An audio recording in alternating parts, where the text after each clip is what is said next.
So, wir müssen zurück hier raus, in die ne? Base, In die raus. gute... Sogar Also wir komplett, haben jetzt ne? 2 Dungeons, ne? Ja, mehr nicht. Es ist dunkel. Ich renn zu unserer Base.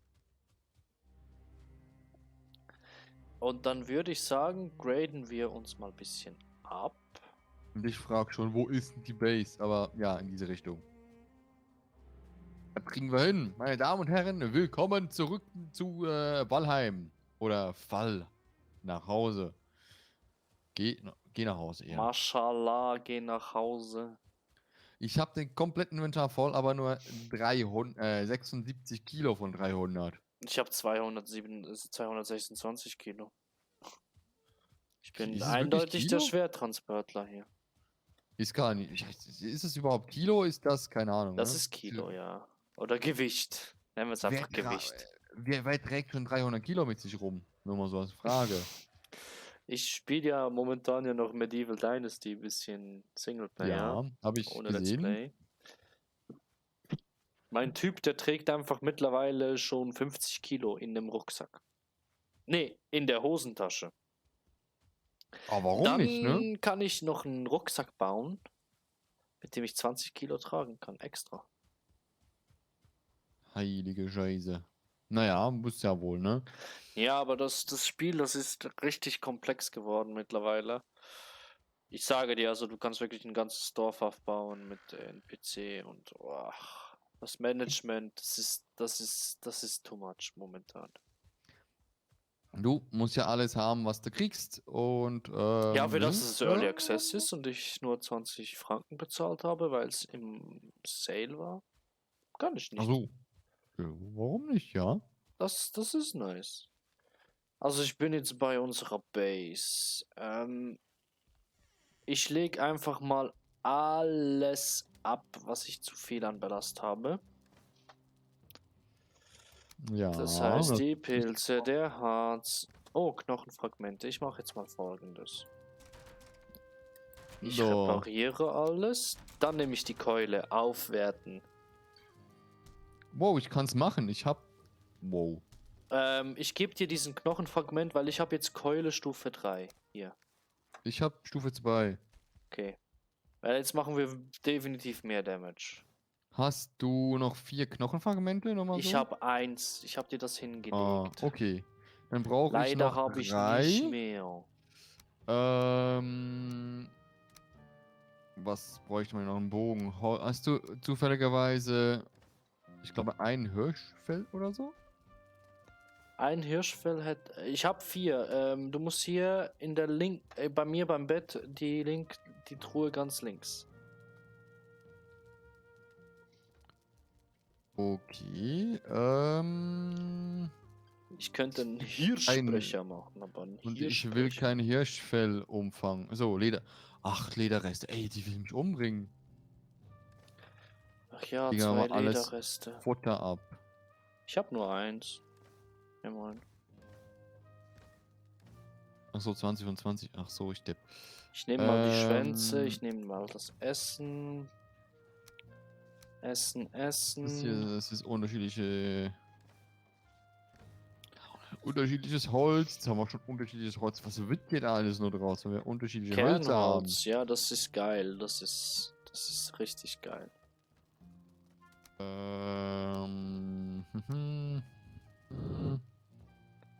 So, ich fange mal an, wieder zu kochen.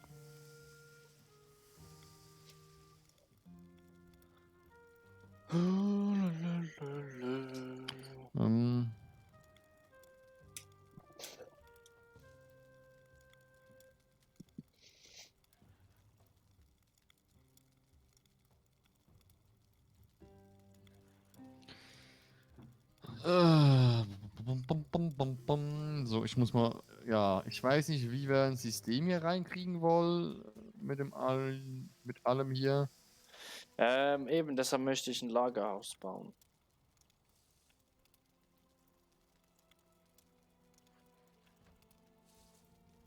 Lederreste. Oh, scheiße, die brauche ich auch noch, ne? Wo willst du eigentlich den Schmiedeplatz?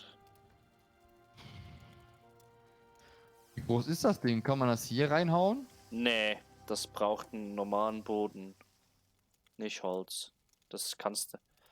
Also, ich habe ja 5 Surtling-Kerne. Ich kann dir Dann, das gleich demonstrieren, wie riesig das Ding ist.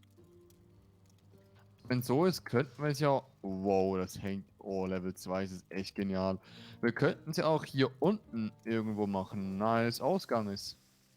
Hier irgendwo in der Nähe. Ich weiß, ob das so gut ist. Also ich koche gerade Essen.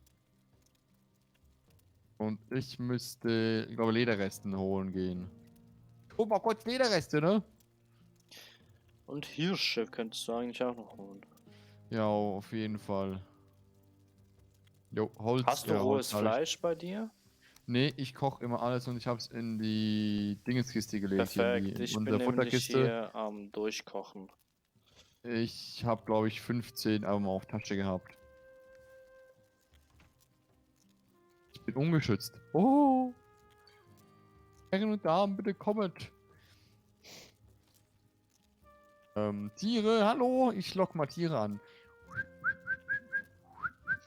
Kommt nichts. Oh, ja, ich bin auch blind. Es war was in der Nähe. So, noch 8 Schwänze muss ich braten. Ach, du hast die alle gekillt, ne? Mhm. Ui. Ja, besser so, dann haben wir Vorreiter als gar nichts. Apropos Schwänze, ich krieg sie auch gleich. Das sind jetzt One-Hit-Wonder. Die waren schon vorher One-Hit, oder? Oder Weiß nicht? gar nicht. Keine Ahnung. Gut, das kann sein, dass sie vorher nicht waren. Ich brenne. Autsch. So. Autsch. Ey, nixe, bitte sehr. Na gut, okay. Mit den Fäusten kriege ich die auch nieder. Von dem her.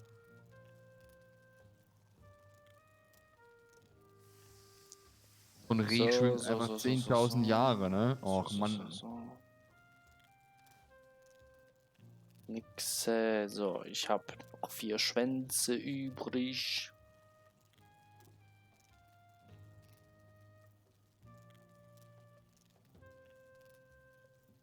Hm. Ach, Mann, du. Hier, komm mal wieder ran. Okay, ich habe alles gebraten. Ich pack's in die Kisten.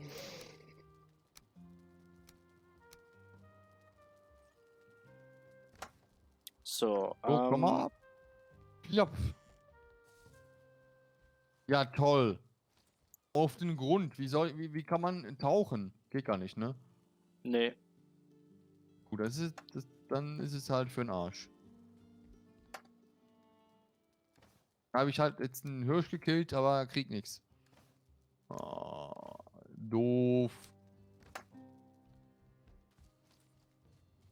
Unglücklich, aber ist nun mal so.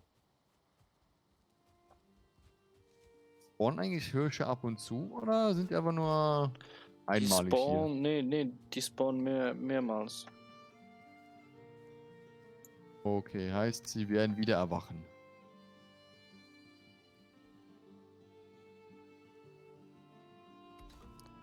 So, ich habe uns mal einen Kohlemeiler platziert.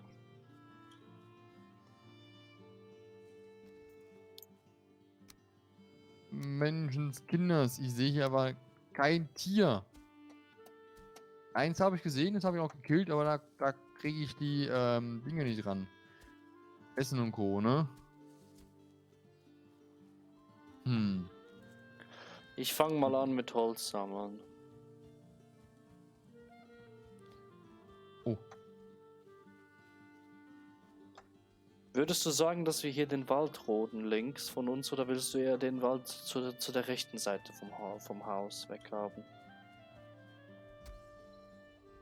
Zu stabil. Ah. Ich habe jetzt mit dem Pfeil Holz kaputt gemacht. Toll. Das nenne ich mal Problemlösung.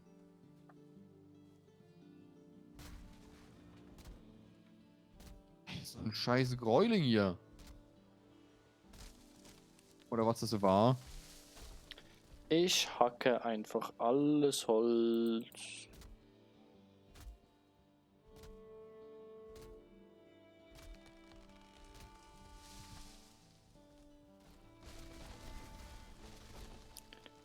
In der Hoffnung, dass...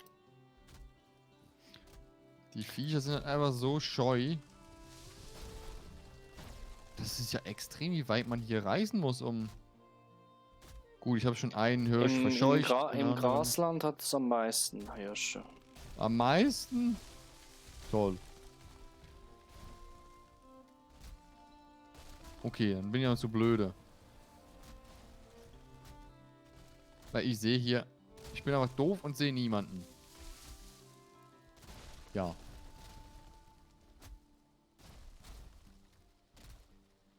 Ich bin wahrscheinlich einfach nur blind. Ich bin blind Du für bist Dinge. gestorben. Ups.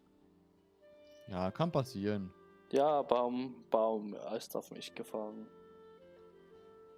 Pilze, Pilze, Pilze. Kriegt man irgendwelche Rezepte mit den Pilzen? Ja, Pilzsuppe. Mach mal hier, meine Dame. Ran an den Pott. Das gibt's erst, wenn wir weiterkommen. Wirklich, also hallo. Bisschen Wasser erhitzen, Pilze rein, ein bisschen Gewürze. Oh, Schnee. Cool. Da würde ich nicht reingehen, da frierst du. Und da hat's Wölfe. Oh. Oder du kannst gerne, komm, geh, du kannst gerne mal probieren. Ich bin schon drin. Also, Okay. am Rande, sage ich mal. Am Rande, dann musst du mal ein bisschen weiter nach oben. Dann. Das ist sehr gut immer.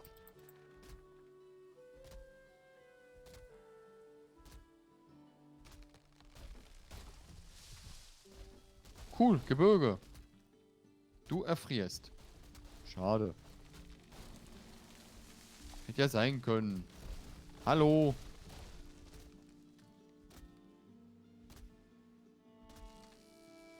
So schnell geht, dass man hier wieder stirbt. Hätte ich nicht erwartet. Bist du tot? Nö, nö, nö. Aber es geht relativ schnell. Soll ich eigentlich einen Steg bauen für uns, also so ein Hafen, damit wir Floß und so weiter? Ich weiß nicht, ich kenne, also ich weiß nicht, ob es wirklich ein Floß und Co. gibt. Aber ist natürlich schon genial.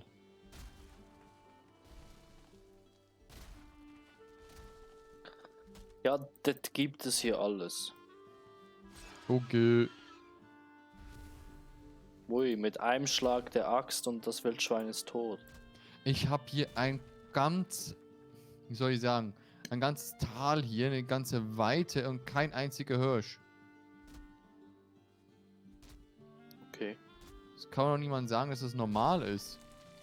Ja, manchmal spawnen die Dinger. Nirgends. Nicht so regelmäßig, ja.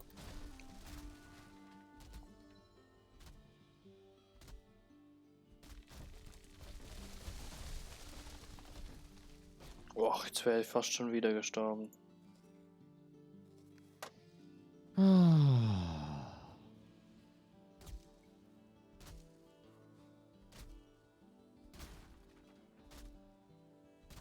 Also, ja, gibt relativ wenig zu erzählen hier, ne?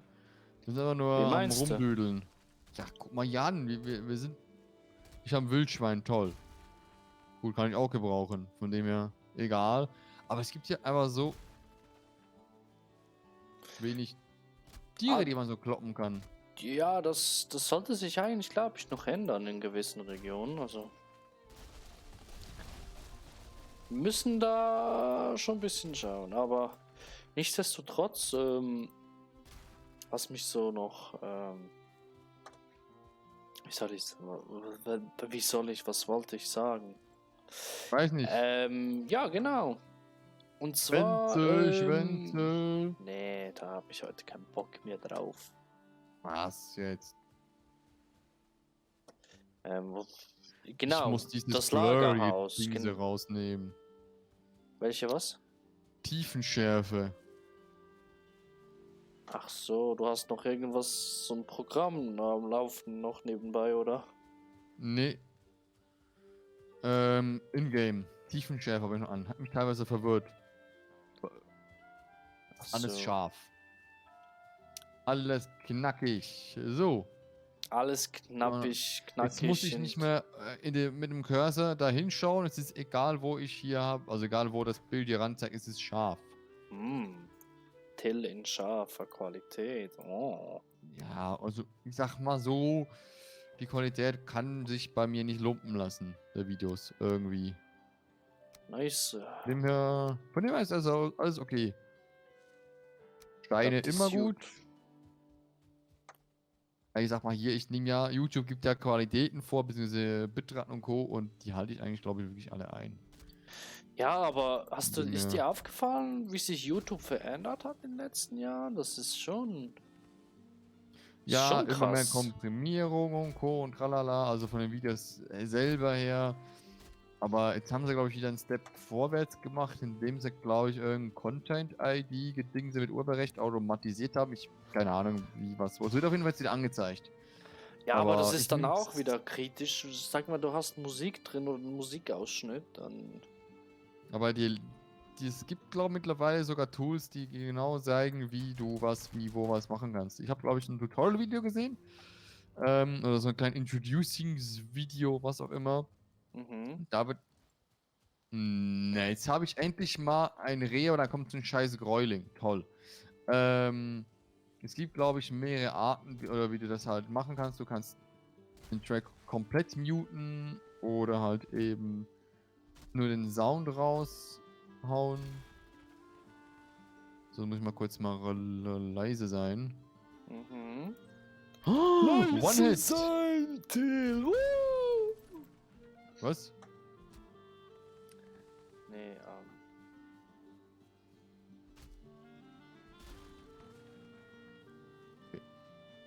Psst. Der Till. Er versucht gerade an ein Wildschwein sich einen Hirsch anzuschleichen. Ein Hirsch! Wir Wo haben wir müssen den überhaupt? ganz leise. Rennt das Ding da hinten rum? Ja, da hinten rennt. Da rennt 10.000 Jahre rum, ey. Ein Gräuling rennt hier rum.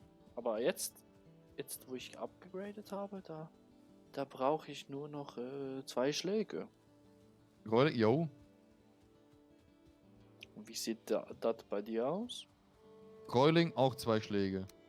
Das Level ist, 2 habe ich, glaube ich, ja. das ist sehr gut. Oh. Nee, aber auf was ich hinaus wollte wegen YouTube, ne? Oh. Also der Content, den momentan generiert wird, der Ach ist so. schon heavy, also. Also es gibt Mittlerweile ist ja gibt irgendwie zwei Richtungen. Reacting auf jeden Rotz so das beliebteste, was man momentan machen kann. Das heißt, du machst ein Video, ich mache ein Video, nenne ich einfach, wenn dein Video heißt, ich male ein Affe, dann mache ich ein Video, Xerox reagiert auf Sir Grafs, ich male ein Affe. Ja, ist doch gut. Da ist ein Weise. Hirsch. bei mir. Ja, den wollte ich holen, aber ich habe zu wenig Ausdauer. Ausdauer. Ja, also je länger du zielst mit dem Bogen, umso mehr verringert Habe ich sich die gemerkt, ja, ja. Das ist scheiße. Auf jeden Fall eben, ich weiß nicht, was ich von diesen Reacting-Videos wirklich halten soll. Also, für mich ist es geistiger Dünnschiss. Ein Kanal, den ich liebe für Reacting, ist glaube ich der einzige Kanal, den ich überhaupt schaue, wegen Reacting-Videos, Bumse, ist, ich glaube, der Fahrlehrer heißt der YouTube-Kanal. Der Fahrlehrer, Und das ist wirklich alles klar. Und das ist wirklich ein Fahrlehrer, der Dashcam-Videos einfach nur kommentiert. Anschaut, kommentiert. Ah ja, das finde ich geil, Und aber weißt du, Also wenn nicht es so einen den, gewissen nicht so Mehrwert den, hat, okay. ja, Find so ich ein cool. Lernwert. Also zum Beispiel, wenn ich jetzt wirklich ein hochwissenschaftliches Video sehe, dann wäre ich dann schon manchmal froh, wenn da so einer reacten dazu würde und mir so einfach so Inputs geben will. Ja, siehst du, das ist so und so, aber nicht, boah, geiles Video hat der gemacht. Und du generierst eigentlich Klicks und Einnahmen, indem du einfach nur dem anderen sein Video anschaust und ab und zu deinen Senf gibst. Ja, so ohne Mehrwert ist auch irgendwo durch. Naja. Ja, aber wirklich, wenn du jetzt eben zum Beispiel was, keine Ahnung, irgendwie so ein Crash oder so hat in der Dashcam und dann wird halt gesagt, ja, hätte so, oder halt, wie soll ich sagen, doppelte durchgezogene Linie überfahren und Co. und tralala. Also es gibt ja alle möglichen, was man sieht und Dinge, die geschehen und passieren und man erfährt teilweise Sachen, die ich selbst nicht wusste. Klar, in einem anderen Land existieren andere Regeln, aber irgendwo durch der Grundsatz ist ja irgendwie überall gleich. Außer in Indien und China. Mit dem Ja, Autofahren. Keine Ahnung. die haben wirklich sehr spezielle Grundsätze. Also du bist weniger gestraft, wenn du einen anfährst und den dann tot überfährst, als wenn du ihn nur anfährst. Das ist Keine Ahnung. heavy. Wo ist denn das so? Das habe ich mal bei Unnützes Wissen, als ich so die Serie auf YouTube gemacht habe, Unnützes Wissen, da war das so ein Fact. Das finde ich Kann dann das überhaupt sein? schon. Also ist das was? Oder? Das unnütze Wissen? Nee, ich meine, ist das wirklich, dass man da. Ja, Ja gut, irgendwie in irgendwo durch. China ist das, bist du ärmer dran, weil wenn du den nur anfährst, weil die haben ja sowas wie Versicherung und so weiter nicht. Wenn du den anfährst, dann bezahlst du sein Leben und das seiner Familie. Wenn du den aber tot fährst, dann ja, kriegst du eine Buße und das war's. So nach dem Motto, es gibt noch mehr von uns, oder wie? Ja, krass ausgedrückt schon. Ich weiß nicht, ob das Oh. sich mittlerweile geändert hat. Oder ob das nur Halbwissen ist, keine Ahnung, ne? Also. Das ist irgendwo durch. Es ist Ja. richtig strange. Also wenn du, Ja, würde mich ehrlich gesagt auch nicht wundern, wenn es wirklich so wäre, aber. ja gut, die haben ja, also die Chinesen eigentlich ein ganz liebes Volk. Wirklich, also es gibt so viele aufgestellte Sitten und Bräuche von denen, aber ja, so halt Politik und so. Ich habe mich nicht so befasst mit China und so weiter, aber was man halt so liest und hört und ja, das ist dann, die sind halt anders orientiert, sage ich mal, als wir westlichen Menschen, die haben eine ganz andere Mentalität auch. Und eine andere Mentalität bedeutet auch, dass man sie anders führen muss oder sollte. Weil, ja, in deren Köpfe ist es fast eine Beleidigung, wenn du Danke sagst oder so. Ja, halt blöd, doof dargestellt. Und in Ja. unserer Mentalität, da wird Danke und Bitte vorausgesetzt, weil sonst bist du einfach ein Zigeuner oder. Ich hab jetzt wieder mal so einen Hirschkopf. Ah, nice. Und ich habe mittlerweile 5 Lederreste und 9 Hirschfelle. Nice. Ich versuche gerade unser Fundament zu setzen für das Lagerhaus. Aber was haltest du eigentlich von der asiatischen Mentalität, sage ich mal? Futter ist echt genial. Ich Von würde nur denen. wegen dem Essen dahin gehen. Ja, das feiere ich. Da kann ich wirklich dir nur zustimmen. Aber ansonsten Also, hast du schon mit Chinesen, also gut, man muss ja nicht irgendwie rassenmäßig machen, aber hast du schon mit Leute aus dem Asienbereich Kontakt gehabt? ja, mit Japan auf jeden Fall. Mal mit 2 Technikern. Die kamen extra vorbei in die Schweiz. Das war echt cool. Also von dem her, die sind echt, also die Gepflogenheiten, die wissen schon, dass Europäer nicht so, sage ich mal, so überkorrekt sind. Also sie sind ja wirklich in ihrem Land sind sie mehr, wie soll ich sagen, wenn du, das können wir so mal differenzieren. Wenn du was, wie soll ich sagen, wenn du in der Ausbildung bist oder wenn halt ein Japaner in der Ausbildung ist und der schaut zu, der schaut zu und schaut einfach die ganze Zeit nur zu. Und ein Europäer würde das schon längstens anders machen. Also würde schon längst irgendwie reinquatschen oder die sind einfach so überhöflich. Und Also irgendwo aus durch ist es ja Höflichkeit meinst charmant. du, hören sie einfach ganz viel zu. Ja, und die machen halt eher so gesehen, die schauen dir halt eher zu, wie du das machst und reden nicht rein.